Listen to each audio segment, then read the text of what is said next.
It was on this cold day that he was laid to rest. Saturday, February 27th, 1965.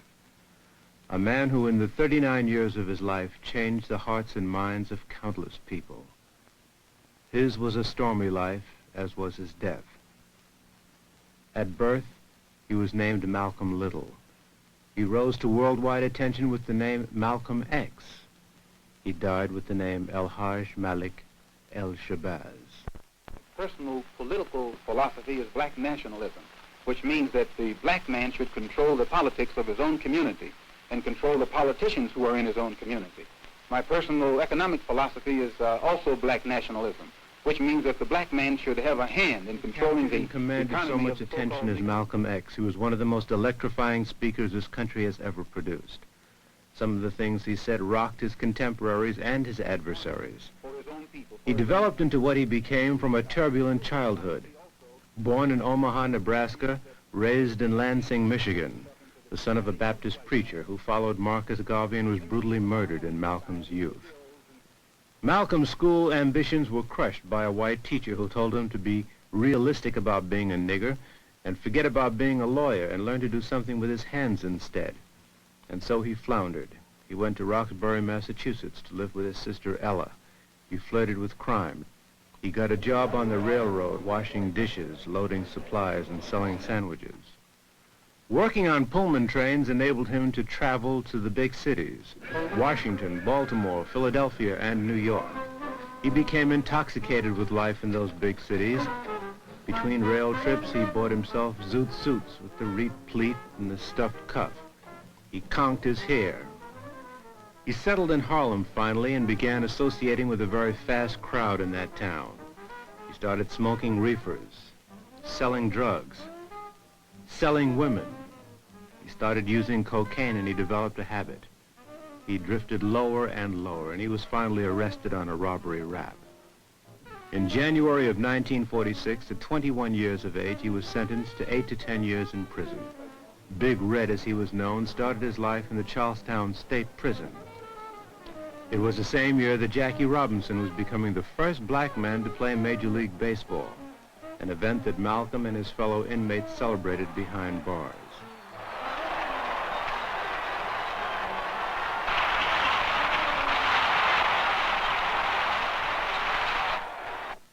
Malcolm was cold and belligerent in prison. He was soon dubbed Satan. Few would mess with him. But through the visits and letters of one of his brothers, he began to change. He was exposed to the teachings of a little-known man in Detroit named Elijah Muhammad. Malcolm's brother told Malcolm that his predicament was a direct result of one source, the white man. The message was, avoid the white devil and become independent. Clean yourself up, pick yourself up. Don't smoke, don't drink, don't eat pork, don't fornicate, and especially be proud of yourself and your past. It prodded young Malcolm to do what he hadn't dreamt of doing for years, read. It was a painful process. He started with the dictionary, literally reading each page. Then grammar books. Then novels, textbooks, encyclopedias, history, philosophy, psychology, philology, geography, and on, into the night, every night, reading until the wee hours, past lights out. Reading in poor light damaged his eyes to the point that he had to wear glasses for the rest of his life. But he learned, and he grew. When he left prison in 1952, he was completely changed. He had a new perspective and a new attitude, as well as a desire to grow in the service of Elijah Muhammad. He dropped his last name, identifying it as a slave name, and he replaced it with X, and he joined the Nation of Islam. Within the next 2 years, a lot happened. The United States Supreme Court handed down its historic Brown decision of 1954. It ruled that separate but equal schooling was inherently unequal and must end with all deliberate speed. And as that momentous verdict was being digested by America, Malcolm was back in the streets of Harlem, but now a minister of the Nation of Islam, assigned here by Elijah Muhammad to open up the nation's 7th temple. Malcolm fished for members at rallies that were being held by other organizations. It was a slow but very sure process. By now it was 1955, the year that the civil rights movement ignited. It began in Montgomery, Alabama, with the Rosa Parks incident, and it spread throughout the nation. A young Baptist preacher at the forefront named the Reverend Dr. Martin Luther King, Jr. Picket demonstrations were occurring everywhere in the Southland and attracting heavy media coverage. Meanwhile, the Nation of Islam continued to grow. Malcolm was now Elijah Muhammad's national organizer and spokesman. He organized bazaars to attract new members and raise money.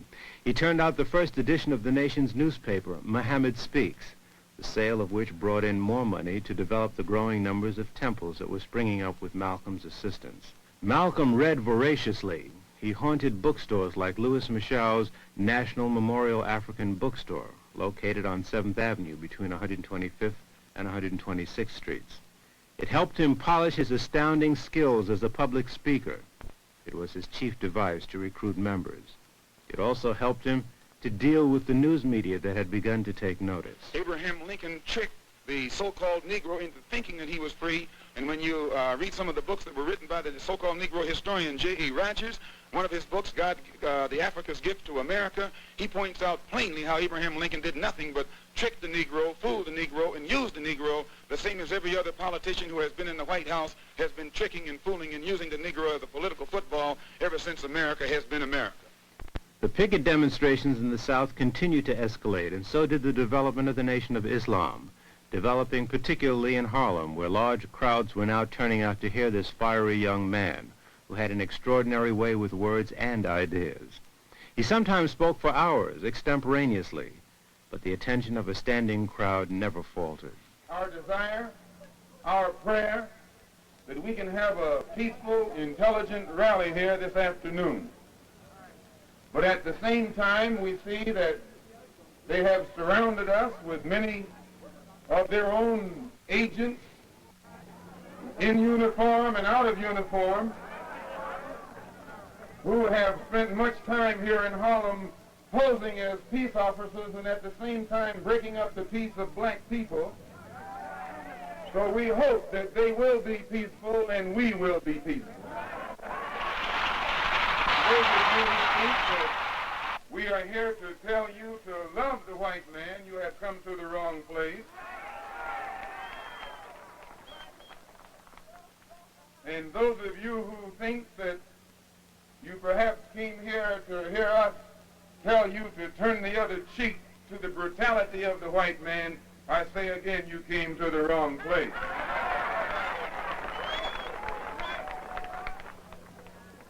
But no matter what happens, we don't teach you to turn the other cheek. We don't teach you to turn the other cheek in the South, and we don't teach you to turn the other cheek in the North. We teach you to obey the law. We teach you to carry yourselves in a respectable way. But at the same time, we teach you that anyone who puts his hand on you, do your best to see that he doesn't put it on anybody else. You don't have any boats or airplanes bringing drugs into this country. The white man brings it in. The white man brings it to Harlem. The white man makes you a drug addict. The white man then puts you in jail when he catches you using drugs.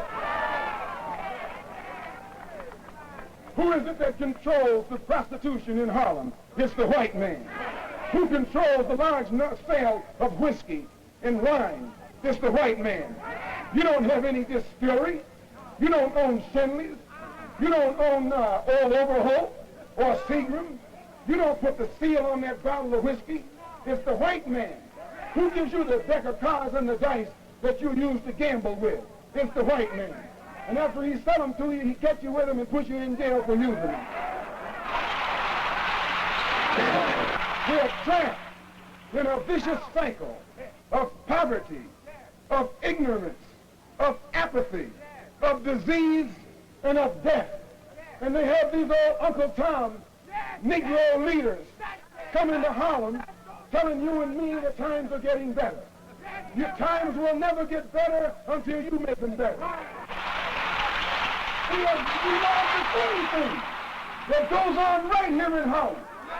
They will let a prostitute die as long as she come back to them later on.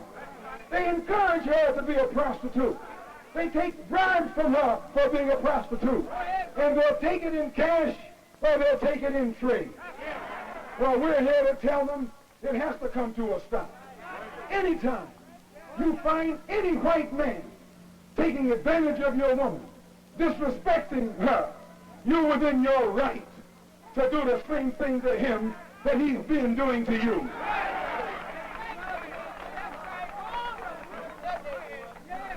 You can't take a white woman in a white neighborhood.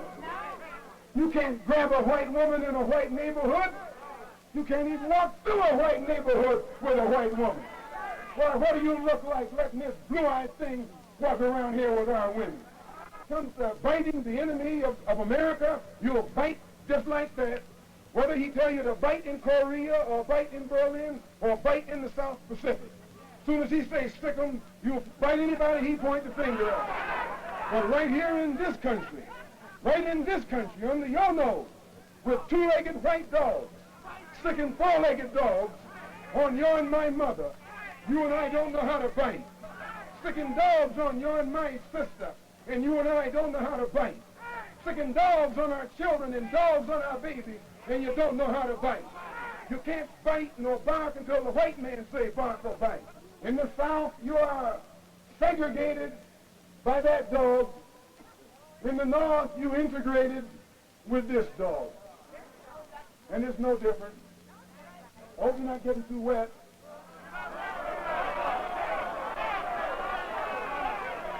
The dog is their best friend. The dog is their closest relative. They got the same kind of hair, the same kind of skin, and the same kind of smell. Oh, yeah.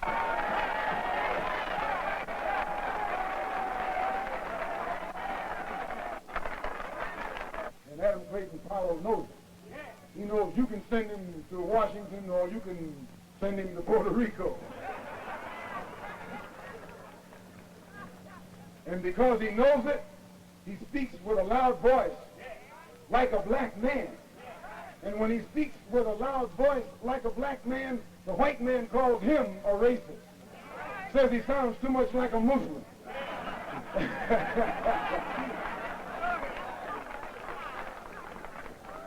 Simply because he's trying to tell the white man where it's at. When the Honorable Elijah Muhammad finishes opening your and my eyes and making it possible for us to see this white man like he really is, he don't have to worry about us integrating with him.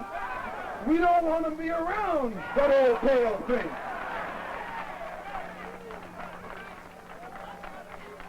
We don't want to be around that old pale thing. We don't want to integrate with that old pale thing. We don't want to sleep next to that old pale thing. No, we can do without him. You find that old pale thing laying out in the sun, trying to get to look like you. That old pale thing.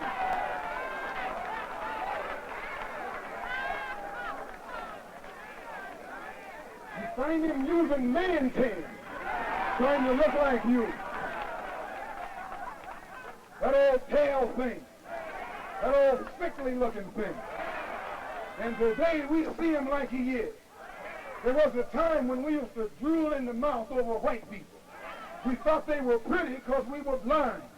We were dumb. We couldn't see them as they are. But since the Honorable Elijah Muhammad has come and taught us the religion of Islam, which has cleaned us up and made us so we can see for ourselves, now we can see that old pale thing to look exactly as he looked. Nothing but an old pale thing. The news media found Malcolm both frightening and irresistible.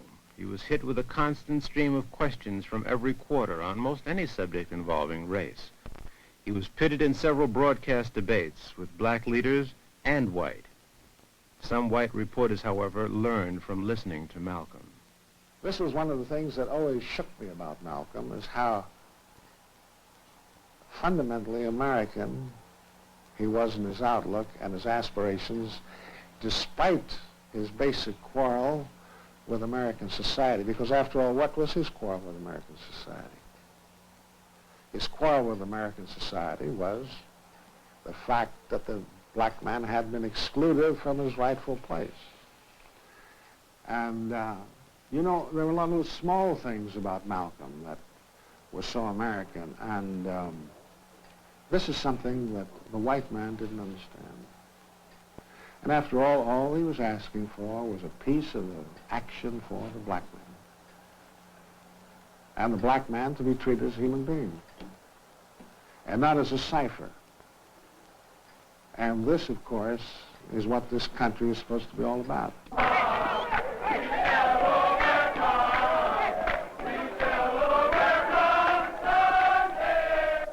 Malcolm's fury was directed at the same enemy that Dr. King's movement in the South was attacking, white racism. But they had different ideas about dealing with the violence of whites upon blacks. Well, I made this clear over and over again that my staff is absolutely committed to nonviolence. We have taught it, we have preached it, we have not encouraged violence at any point. We are not afraid. One who has the nerve to tie his own hand and then walk out and let a brute brutalize him. I have to respect him because he's doing something that I don't understand. What he's doing is beyond my power even to comprehend. It would be equivalent to putting handcuffs on me and putting me in the ring and telling me to fight Cassius Clay. Or Sonny Liston, non-violently. I don't think I could do it. And whoever could do it, I have to, you know, power to you. But all I'm saying, sir, is this.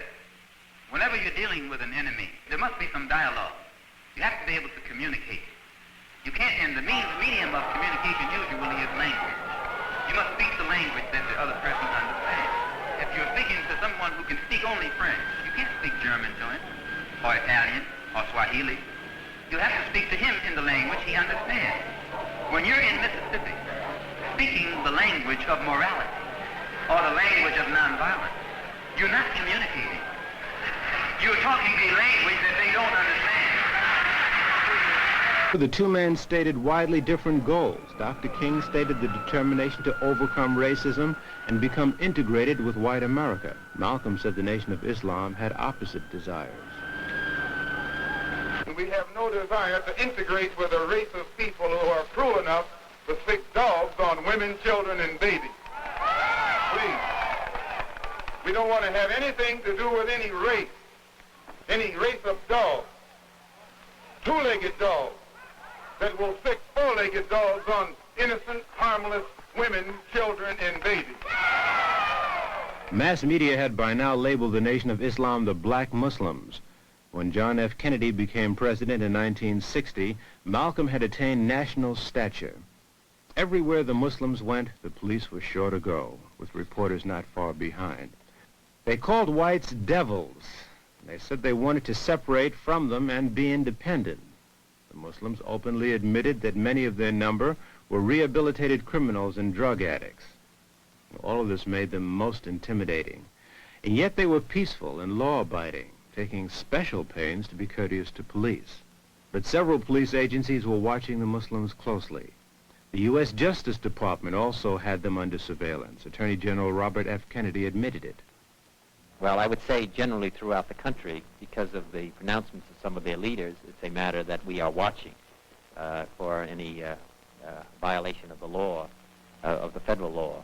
It's a matter that is being watched at the present time in the Department of Justice. In January of 1963, a few Muslims were arrested while selling newspapers and charged with brutality against police. Malcolm led a quiet vigil outside the Manhattan Criminal Court building at 110 Center Street, and he reiterated his position to the press on their right to self-defense, especially in these violent times. It's not a case of taking militant action against the police department. As I said earlier, we obey the law. We respect the law more than many of the police officers do. As Mr. Muhammad has reformed more lawbreakers, he has rehabilitated more Negroes with criminal tendencies than the police department itself has.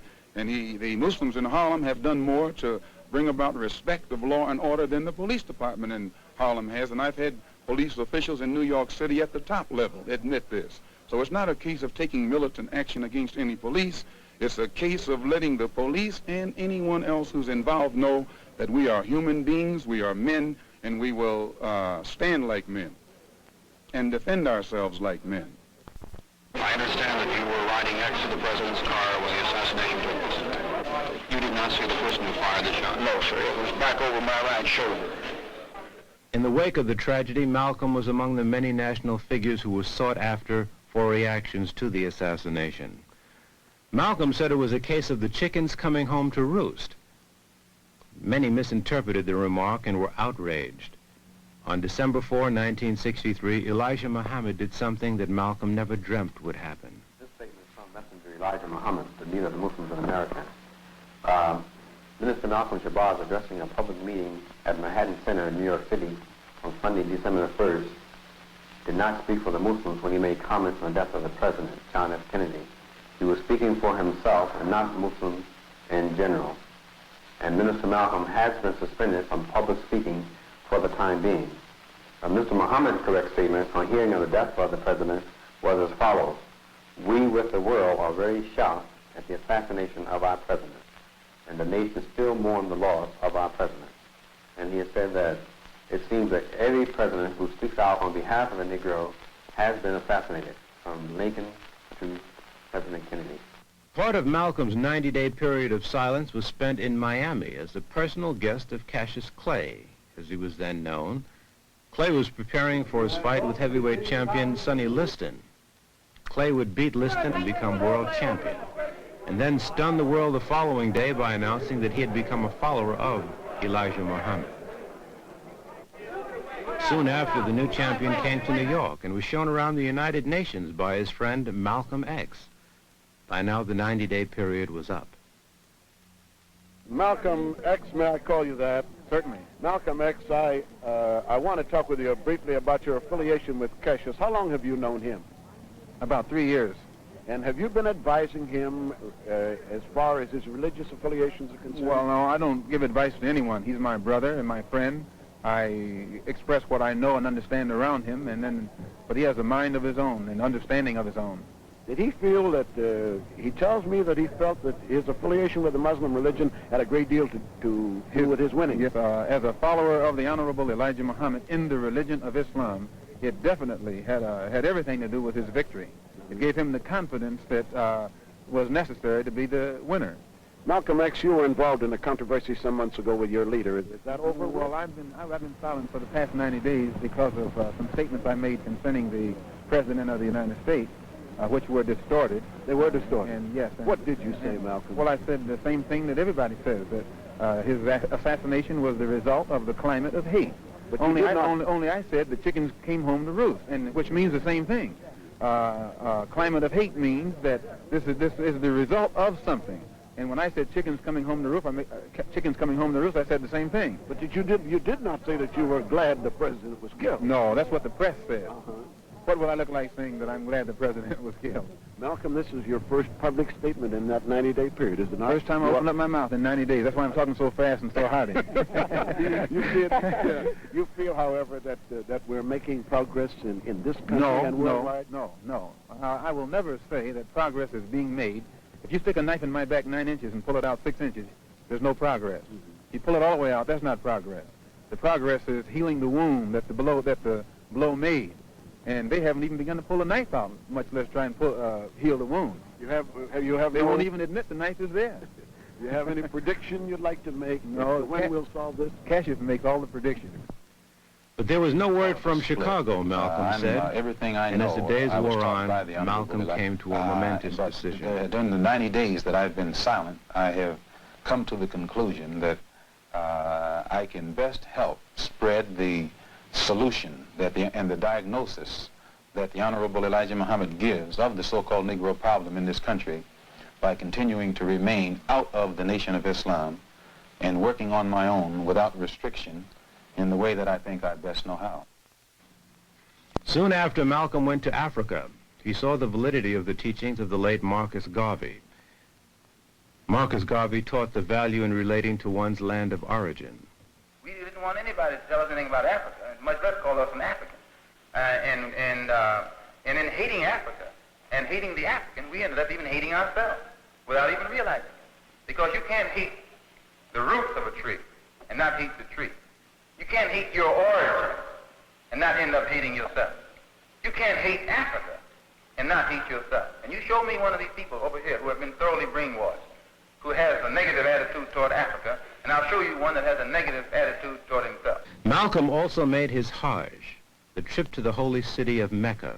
There he received an Islamic name, el-Hajj Malik el-Shabazz. He was also shocked to see Muslims who were white, but not racists. Malcolm traveled extensively in Africa, Ghana, Nigeria, Uganda, Kenya, Liberia, Senegal, delivering countless fiery speeches, telling the African about the plight of the Afro-American. Malcolm noticed that he was being followed. His words elicited strong reaction among Africans. Many African delegates began quoting Malcolm in UN debates, much to the embarrassment of America. He made 2 trips to Africa that year, and though his concerns still centered on blacks in America, he was now seeing the problem in international context. Malcolm, what is your purpose here? Well, my purpose here is to remind the African heads of state that there are 22 million of us in America who are also of African descent, and to remind them also that we are the victims of America's colonialism or American imperialism, and that our problem is not an American problem, it's a human problem. It's not a Negro problem, it's a problem of humanity. It's not a problem of civil rights, but a problem of human rights. And what do you hope for from this conference? Well, we hope to bring pressure upon them, or rather we hope to impress upon them the importance of their bringing pressure and world opinion upon the United States to take some meaningful effort to solve our problem in America. We want them to help us get our problem before the United Nations and charge America with violating our human rights in the same way that South Africa is charged with violating the human rights of our people in that area. And what sort of reaction have you been getting from the African leaders? Well, I've gotten a good reaction, a very sympathetic reaction, and an understanding reaction. Many of them had been misinformed by the American government into thinking that black people in America don't identify with Africa, and therefore they've restrained themselves from voicing their interest in our problem. But I've impressed upon them that our problem is their problem, as well as their problems are our problem. When he returned, he found that the news that he had a new perspective had beaten him back home, and the press was waiting for him to explain. When I was on the pilgrimage, I had close contact with Muslims whose skin would in America be classified as white, and with Muslims who themselves would be classified as white in America. But these particular Muslims didn't call themselves white. They looked upon themselves as human beings, as part of the human family, and therefore they looked upon all other segments of the human family as part of that same family. Now, they had a different look or a different air or a different attitude than that which is reflected in the attitude of the man in America who calls himself white. So I said that if Islam had done that for them, perhaps if the white man in America would study Islam, perhaps they could do the same thing for him. But Malcolm's split with the Nation of Islam was causing more and more problems. On June 15, 1964, he went to Queen's Court to fight an attempt by the Muslims to evict him from the house he and his wife and family had lived in for several years. When he left the hearing, he was heavily guarded by his own followers and plainclothes police. Frankly, it has been a well-known fact,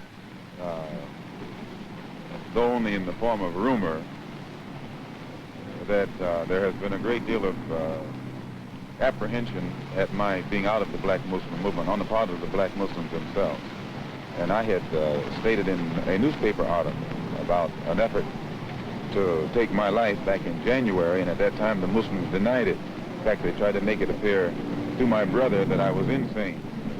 But on a program in Chicago called Hotline, was moderated by Wesley South, John Ali, the national secretary, admitted, I think it was Wednesday or Thursday, one of these days last week, that they absolutely were going to kill me.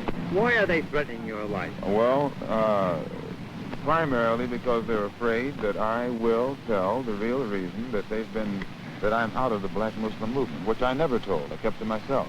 But the real reason is that Elijah Muhammad, the head of the movement, is the father of 8 children by 6 different teenage girls, 6 different teenage girls who were his private personal secretaries. 4 of them had 1 child apiece by him. 2 of them had 2 children, and one of those 2 is pregnant right now in Los Angeles, where they're his 3rd child. And the one who first made me aware of this was Wallace Muhammad, Mr. Muhammad's son. And it was their fear that if I remained in the Black Muslim movement, and this came into the knowledge of his followers, that they would leave him and follow me. So a plan immediately was set in motion to take me down, put me out, and the statement that I allegedly made, or not that I allegedly made, I did make it, the statement that I made about Kennedy was used as a pretext to take me down. But in reality, it was because I had come to New York and told Joseph, the captain in New York, and the secretary and the minister in Boston about these children that Mr. Muhammad had. And it was that right there was the real reason for my being out of the movement. Did you get out of the... What will you take to protect yourself from this threat? I take no steps. I have a rifle. If anybody comes to my house without a good reason, I intend to try and use it, and that's all. A few days later, Congress passed the Civil Rights Bill barring discrimination in education. Malcolm had this reaction in the schoolyard of IS 201 in Harlem. I'm going to use to prove that you can use new legislation and change the conditions that our people face in the South. So instead of legislation, in my opinion, it takes education. The whites have to be re-educated so that the racism that they have in their heart can be eliminated, and our people have to be re-educated so that we will know how to do something for ourselves instead of waiting for others to do it for us all the time. Well, how will that re-education be brought about? Well, just as in World War II, this country could use its news media to propagandize and make the whole American public love the Germans and the Japanese, rather love the Russians and the Chinese and hate the Germans and the Japanese. And then after the war, they changed it and made the American public love the Germans and love the Japanese, hate the Russians and hate the Chinese, which shows that they can make the American public love whom they will and hate whom they will. And that same process can be used to re-educate the American public and show white people how to love black people and show black people how to do something to stand on our own feet and solve our own problems. The black man doesn't have to be taught to love the white man. The white man has to be taught to love the black man. Or at least, do you think the Civil Rights Bill, when it's passed, is a sign of better times for Negroes in this country? No. As I said before, the legislation won't solve our problem. New York City has all of the laws. It has FEPC. And still there's job discrimination in this city. Laws doesn't solve, that type of law doesn't solve the problem. And it's the same with education. It's the same with the segregated educational system. It exists here the same as it exists in the South. Now, the law here is on the side of an integrated school system, but you still don't have an integrated school system. What do you think of Senator Goldwater's stand on the Civil Rights Bill? Well, he's probably being more honest than the other politicians are. Even though his stand is the wrong stand, and it's an unjust stand, still he's being more honest than the other white politicians are. I don't think that in his heart, Lyndon B. Johnson's stand is any different from Goldwater's stand. Lyndon B. Johnson is taking a stand that is for political expediency. And it's the same with all of the so-called liberal element. It's political expediency, politics. As the winter of 1964 began, Malcolm kept up a brutal pace, speaking at scores of colleges, traveling from state to state, and developing his 2 organizations at the same time. Outside Barnard College, en route to making a speech, he was asked about the Muslims. He says there are probably less than 7,000 members now in the Muslim. Well, it has fallen apart. No, thank you. It has fallen apart. And dissatisfied black Americans are now free to participate into the full swing of the struggle that's going on in this country, and I think it will be inclined to step up the tempo. Are they in your movement? Every movement. On February 4th, 1965, Malcolm came to Selma, Alabama, in the thick of Dr. King's voter registration drive.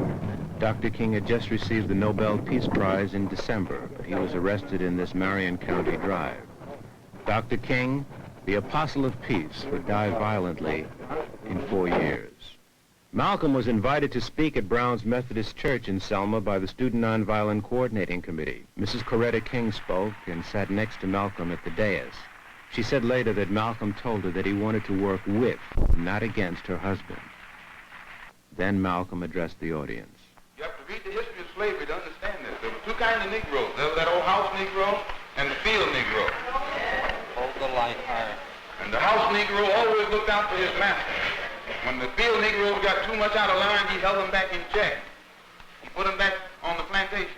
Like people like me talking to the slaves. They didn't kill him. They sent some old house Negro along behind him to undo what he said. Because he lived better than the field Negro.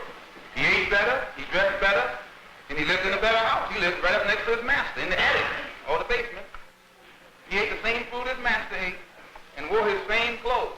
And he could talk just like his master. Good diction. And he loved his master more than his master loved himself. That's why he didn't want his master hurt. If the master got sick, he'd say, "What's the matter, boss? We sick?" He was sick.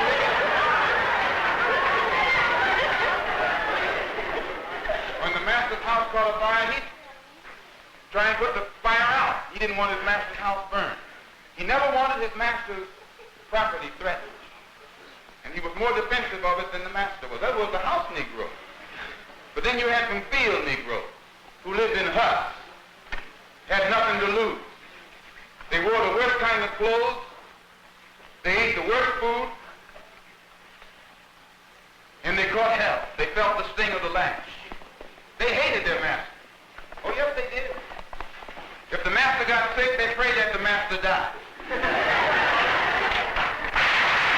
If the master's house caught a fire, they prayed for a strong wind to come along. This was the difference between the two. And today you still have house Negroes and field Negroes.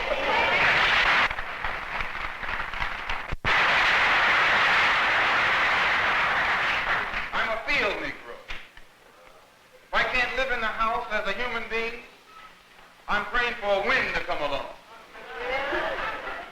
If the master won't treat me right and he's sick, I'll tell the doctor to go in the other direction. But if all of us are going to live as human beings, as brothers, then I'm for a society of human beings that can practice brotherhood. To investigate criminal organizations such as the Klan, then you and I are within our rights to wire Secretary General Usam of the United Nations and charge the federal government in this country behind Lyndon B. Johnson with being derelict in its duty to protect the human rights of 22 million black people in this country. And in their failure to protect our human rights, they are violating the United Nations Charter, and they are not qualified to continue to sit in that international body and talk about what human rights should be done in other countries on this earth. So before I sit down, I want to thank you for listening to me. I hope I haven't put anybody on the spot. I'm not intending to try and stir you up and make you do something that you wouldn't have done anyway.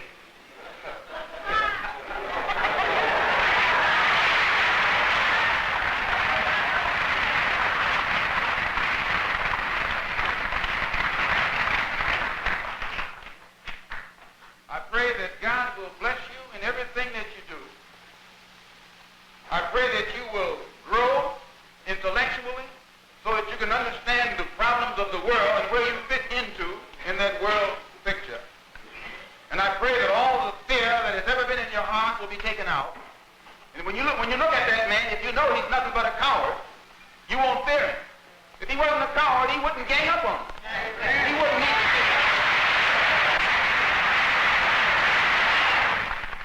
His East Elmhurst house was bombed 10 days later on February 14th. He and his family were asleep when the bomb struck at 2:15 a.m. Miraculously, they all got out of the house unharmed. No one was ever caught for the deed. Malcolm had 8 days to live. He raised his hand in a Muslim greeting, Salam Alaikum. At that point, I heard a rumbling behind me, and I'm sure everyone else did too, and I turned around in my seat to see what it was. And then we saw, I saw two guys standing up, and the next thing, my next impression, it all happened very rapidly, as you can understand, is of the gunshots. And I saw Malcolm had his hand up. He said, stay cool, stay calm, or something like that. And just then the gunfire went off, and his hand was up. I remember this. I turned around quickly, and the next thing I saw was Malcolm falling back in a dead faint. Right after that, of course, like everybody else, you know, chairs were being knocked over. There were screams. Everybody was in a mad confusion. I dove for the floor and scrambled behind a rampart on the side. My first impression was, of course, as a reporter is, you know, to get to a telephone and file my story. And I started crawling towards the back of the auditorium, and I incidentally saw a guy running out, evidently one of the perpetrators running out, and he was shooting like a cowboy all over the place. And of course, the shots were going off wildly. And after that, there was pandemonium in the place. Well, we have two suspects in custody now. Where were they arrested? Who fired the shots? I wouldn't know that at this time. Where were they arrested, sir? One of these men was arrested on the street by one of our patrolmen close by. There were no police at this meeting, were there, Inspector? There were no uniformed policemen assigned inside this ballroom. What about the skirmish that apparently took place before? What has that got to do with the apparent killing? It might have been a diversionary tactic. The next day, Betty Shabazz claimed her husband's body at the New York Medical Examiner's office. She was escorted by Percy Sutton, their family lawyer. What about the organization? What about the organization, Sister Betty? Do you feel that Malcolm had set it up well enough for it to carry on? Will they have a counselor? Who will take his place? Do you have any idea now? Well, at present, I'd rather not make any comments about the organization or Muslim Mosque Incorporated. I know it's a little personal, but you have the children to consider now. Yes. What can you see for it now? Any plans at this time? Now, may I just interrupt you to say that, yes, she has children now. She has 4. Yes. The interesting thing is that she is now in the first month of a new pregnancy as well. Mm-hmm. And I think you ought to know also that, striking back to the question of the bombing of his house, he not only was without insurance, was without any money at all. And they tried to say that he was getting money from China and places of that sort, which was ridiculous. What are your plans then for the future? It's rather ironic that you had planned to meet with him this coming Friday, hadn't you, Mr. Sutton? Malcolm was to make a will this Friday. Mm-hmm. Yes. Thank you very much, Mrs. Shabazz. Thank you. In Chicago, police kept Elijah Muhammad under heavy guard. We had not, as I said, never resorted to no such thing as violence. Way I see it, Malcolm is the victim of his own preaching. He preached violence, and so he became the victim of it. Would you say flatly that no black Muslims were involved in the shooting of Malcolm X? I wasn't there, but I don't believe that any of my followers was there. Had nothing to do with it at all. Because we don't even know this person. Who do you think might have done it then? Who would have had reason? I don't know. I have no knowledge of it. Are you in fear of your own life? No, sir. At 2 o'clock that Monday night, a fire ripped through the Harlem Mosque No. 7 at 116th Street and Lenox Avenue. The mosque was under police guard, but no one was seen. No one was captured for committing the act.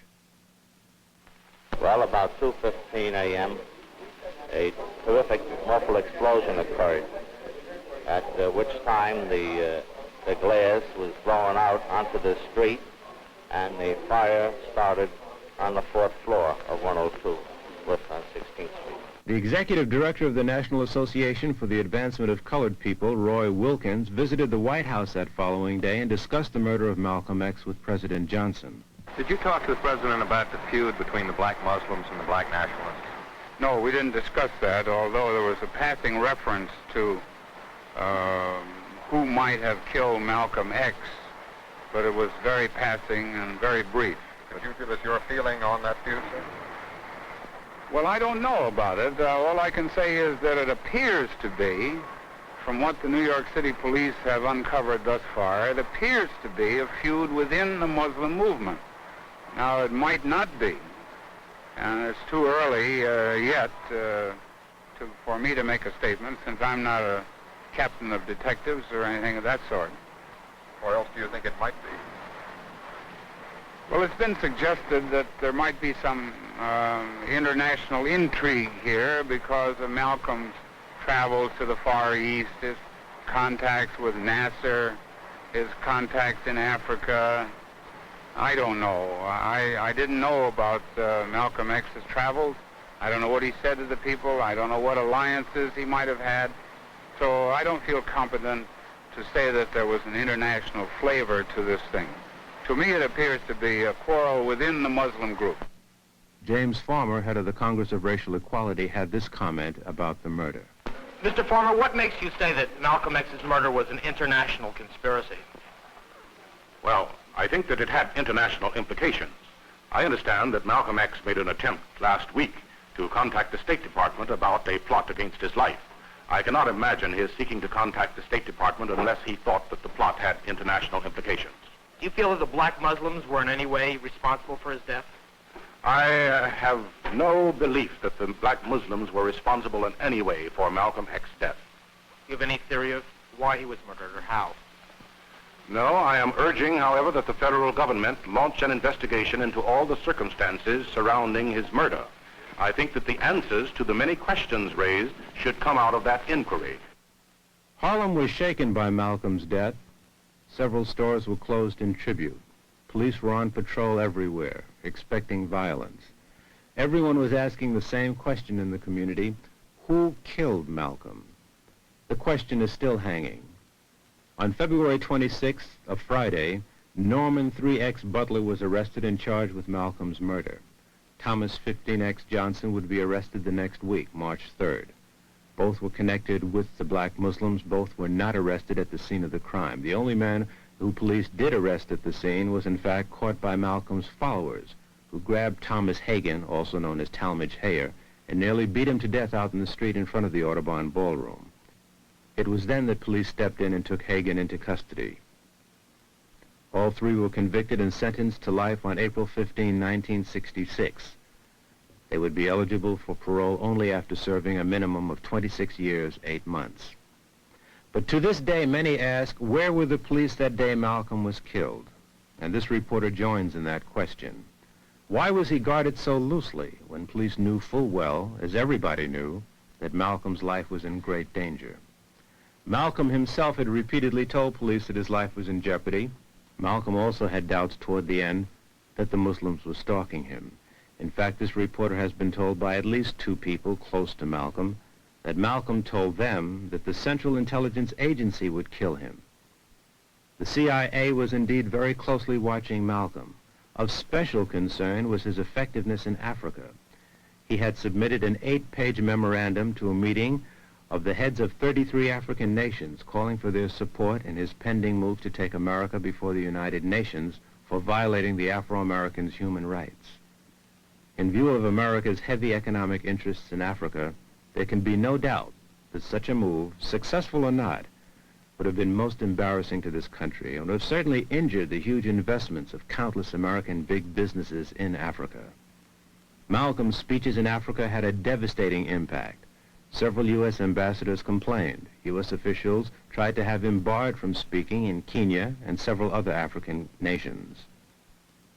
And what of Malcolm's talks with King Faisal, the czar of the world's oil supply? How much influence did Malcolm's words have on what is happening today? In the interest of justice and truth, the following questions must be answered. Why was Malcolm almost fatally poisoned while he was in Africa? And who did it? Why was Malcolm forbidden entry to France? And what American influence was behind that? Who bombed Malcolm's house? And why has no one been caught? Why were police so lax, almost casual, in their actions that fateful day at the Audubon Ballroom? Eyewitnesses to the murder say that there were more than 3 assailants. Why haven't they been sought or caught? And who burned the mosque? Why hasn't anyone been caught for that deed?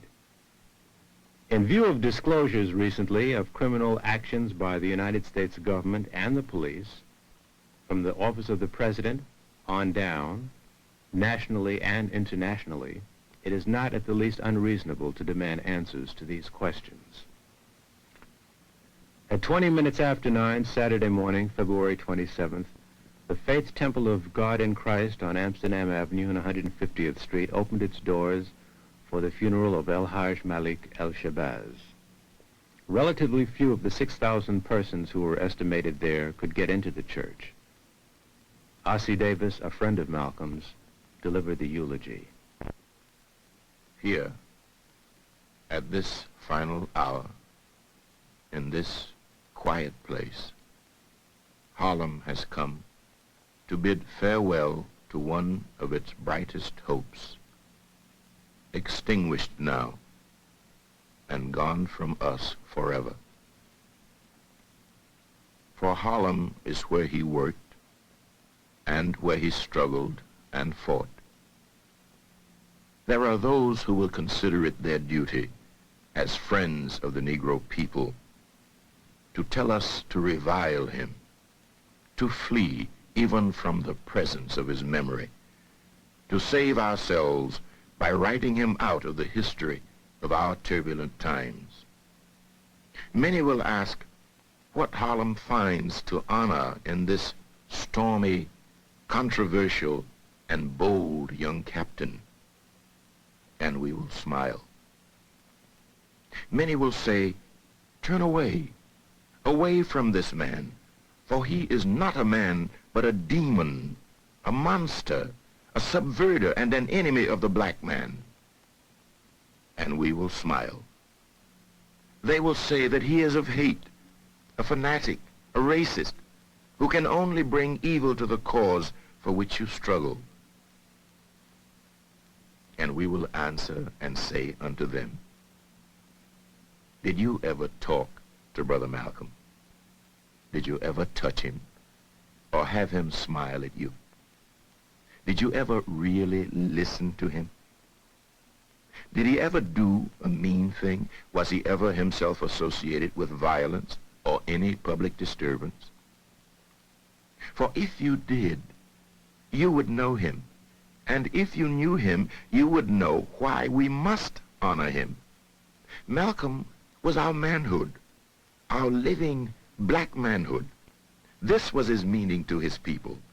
And in honoring him, we honor the best in ourselves. However much we differed with him, or with each other about him and his value as a man, let his going from us serve only to bring us together now.